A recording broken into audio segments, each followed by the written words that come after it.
Okay, so as promised, we're going to dig into this tap repair. It's a little dark because every time I go to do a video, the battery is low.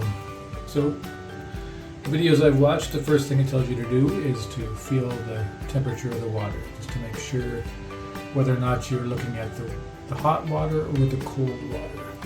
And being an older house, and I think because there was an Italian family that lived here before, all the taps were all backwards. So in our case, the cold is here. Every other tap in the house I've reversed, but to reverse these is quite a bit more work. So I have not done that in the 18 years that I've been here.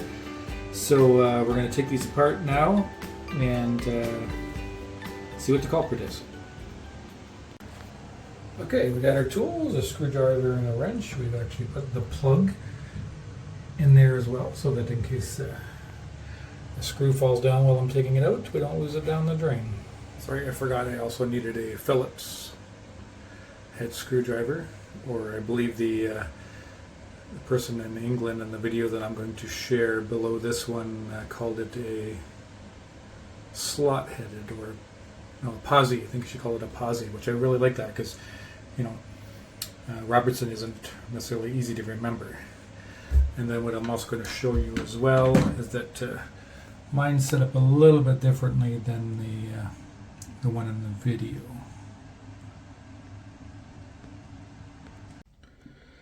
So I also grabbed a star screwdriver to get the knob off, and then I needed a pair of vice grips to be able to pull this plastic piece out. It was a little more forceful than that, but not too much. It just kind of wiggled it.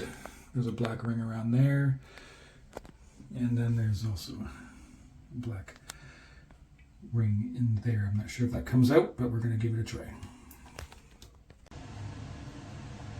And that's what it looks like without the plug.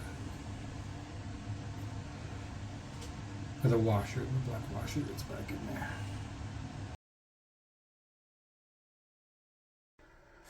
So here we go. I'm back from Home Hardware, and before I left, I used this tool just to pull this piece of rubber out of that hole over there. And like I said, there was also a spring in there. I'm not actually sure.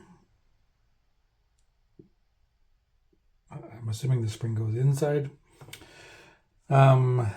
Yeah, and because these were the cheapest of the available types of these units, I just decided, well, if one isn't that bad of a shape, then why not just spend an extra $13 and get two of them and just do them both at the same time here.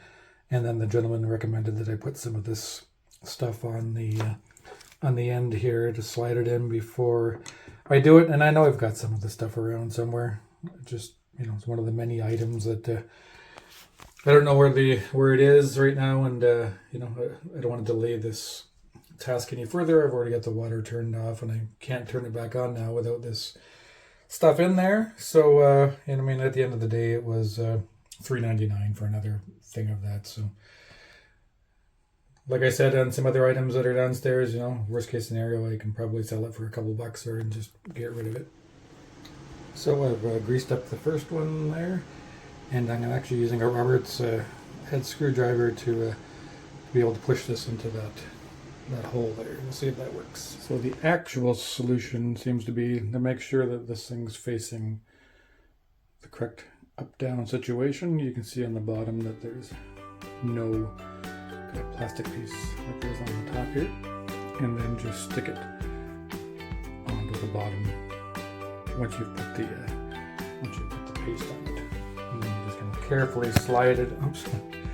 And then you carefully slide it in. There you go. So here we are, the moment of truth. Let's see if that's going to trip, because just had the water running full blast. As you can see, some of the tile that's fallen off of this side here that also needs to be replaced, but that's coming off too. Never ends.